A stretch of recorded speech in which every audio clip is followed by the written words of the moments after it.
Albania membuat gebrakan mengejutkan. Bukan manusia, melainkan kecerdasan artifisial atau AI yang kini duduk di kursi menteri.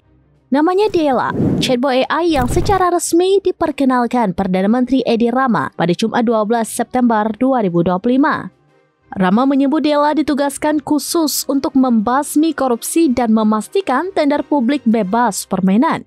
Ia bahkan menyebut negaranya akan menjadi contoh dunia dalam hal transparansi birokrasi. Sebelumnya, Dela bukan sosok baru di Albania. Ia sudah melayani lebih dari 1 juta permohonan dokumen di platform e-Albania sebagai asisten virtual. Kini statusnya naik kelas menjadi Menteri AI. Meski begitu, langkah ini menuai pro dan kontra. Partai oposisi menyebut penunjukan itu konyol dan inkonstitusional. Karena menteri seharusnya warga negara berusia minimal 18 tahun.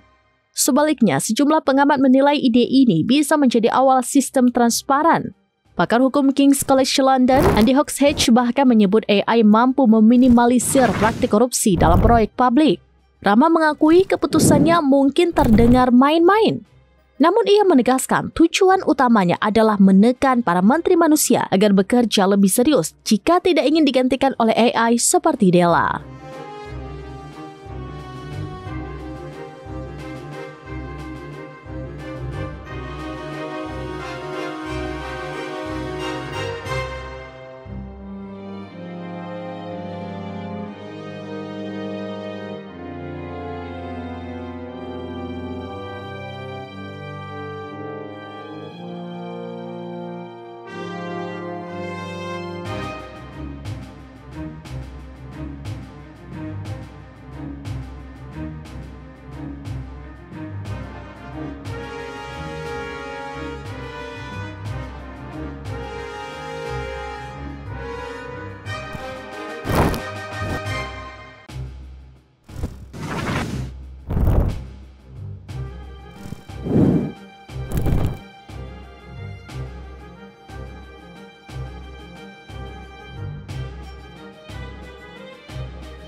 Download Tribun X sekarang, menghadirkan lokal menjadi Indonesia.